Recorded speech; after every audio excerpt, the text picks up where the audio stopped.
straightforward. That's not what I'm asking. We've had no success extracting even a sample of material from the object.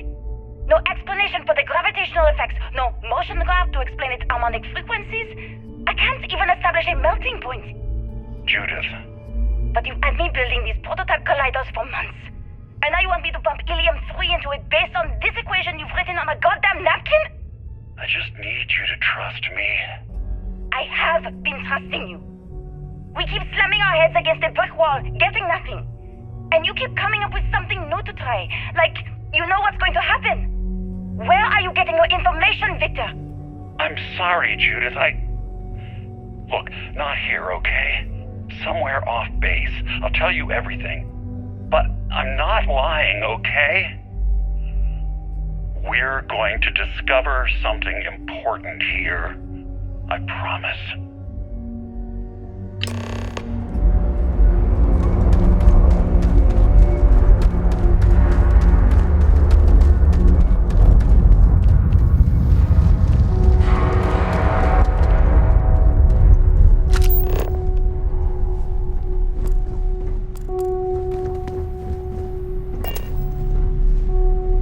They were clearly testing space habitat viability in this area.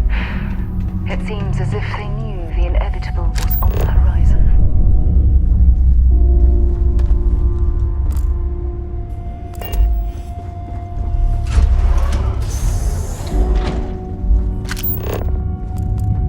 Not much left of this geology laboratory. Ironically, the surrounding rock appears to have sealed the fate of this part of the facility.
huge difference between being prepared and carrying too much.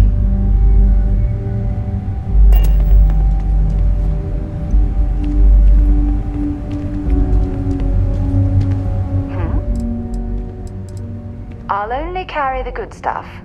Just kidding.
Relatives. I'm sure you'll be thrilled to find out.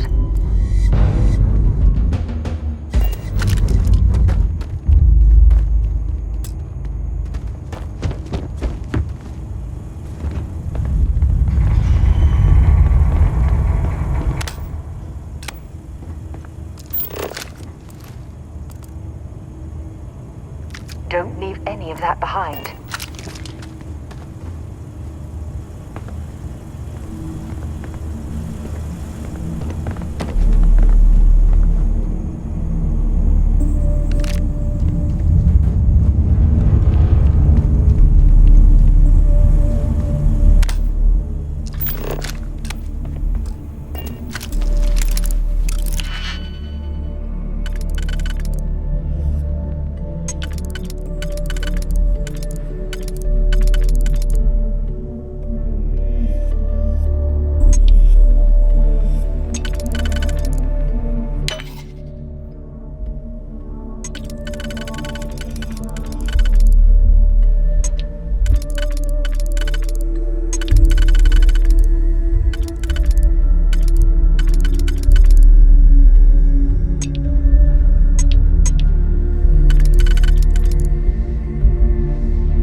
be happy to carry a few things for you.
It's astonishing.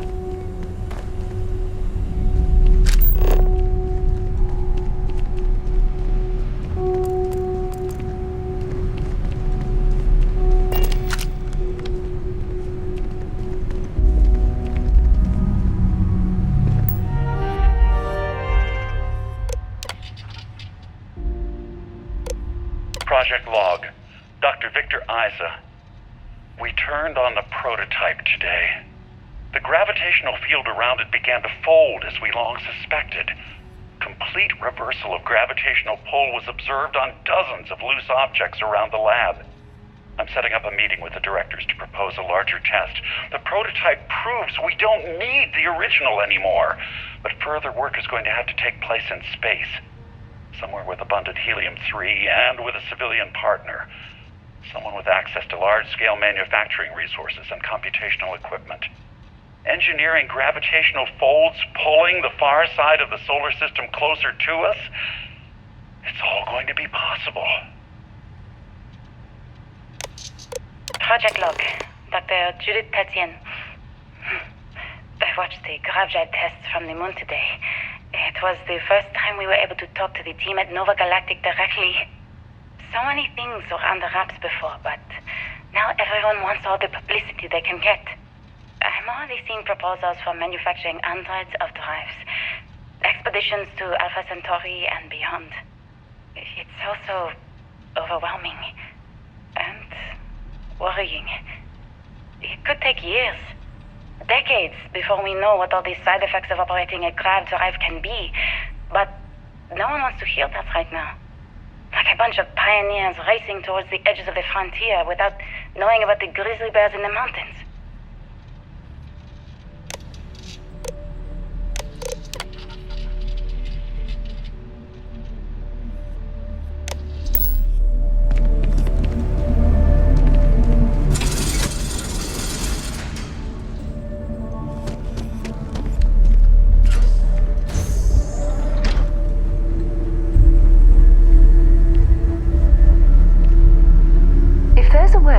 The deeper sections of this storage area. I'm certain we'll find it.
actually got to visit your labs back when we were working on the Grav drive projects.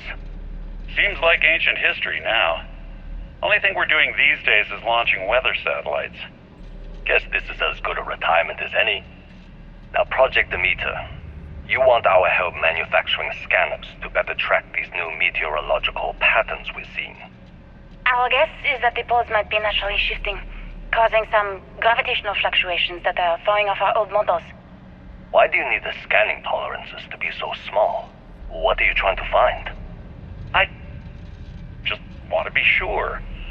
It's not like we're doing much these days anyway.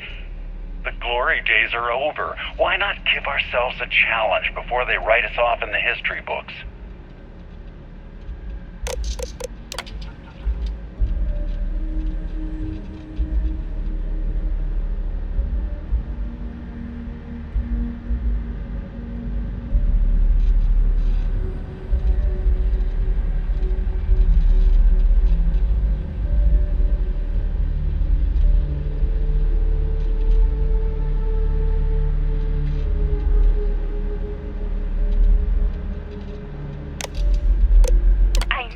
What I'm seeing, Victor. The data coming back from the satellites is very clear. It's the Grav drives. All those jumps from the moon. At this rate, Earth's atmosphere is going to start sputtering out into space. Can the drives be fixed? I'm working on some designs that should discreetly solve the problem, under the guise of an emergency update to the fueling pumps. We're talking about the end of Earth, and you're trying to be subtle about it. Judith, the last thing we need is people losing faith in Grav drive technology. That might be our only option. To what? Are you seriously saying we should abandon Earth? The timeline is under 50 years. A blink of an eye for a planet, but more than enough time for a human exodus. And what do we tell people? We say it's an act of God, one that science has found a solution for. Time for humanity to take its place in the stars. You knew, didn't you? You lied to me.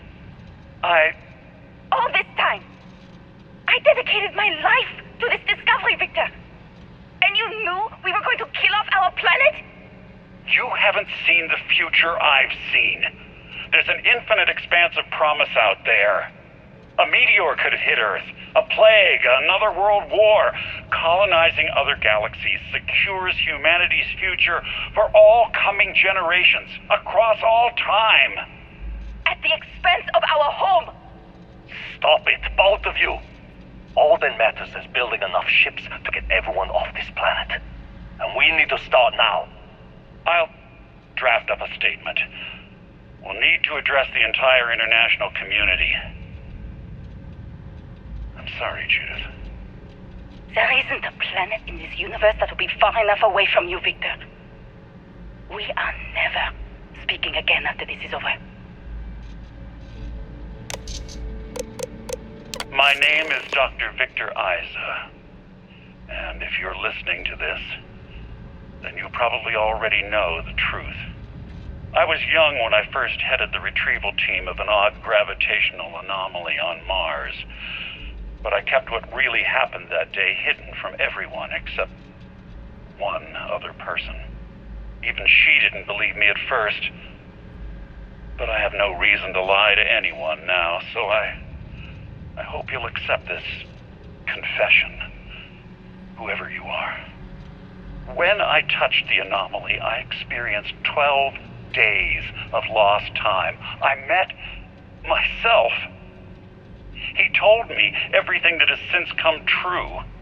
The Grav drive equations, the tests on the moon, Earth's atmosphere sputtering away because of what we had done. But he also told me about a city thriving on a planet orbiting a distant star. Human culture, art, music, lifestyles evolving and shining brightly across all of space. What price would I be willing to pay for that future? Maybe you don't believe me. Maybe Judith was right and I'm Just a coward who wants to believe his mistakes were justified. But everyone has forgotten about the real origins of the Grav drive, this artifact from Mars. I hope you make better use of it than I did. My name is Dr. Victor GGeezY, and if you're listening to this, then you probably already know the truth. I was young when I first headed the retrieval team of an odd gravitational anomaly on Mars, but I kept what really happened that day hidden from everyone except one other person. Even she didn't believe me at first, but I have no reason to lie to anyone now, so I hope you'll accept this confession, whoever you are. When I touched the anomaly, I experienced 12 days of lost time. I met myself. He told me everything that has since come true. The Grav drive equations, the tests on the moon, Earth's atmosphere sputtering away because of what we had done. Arrived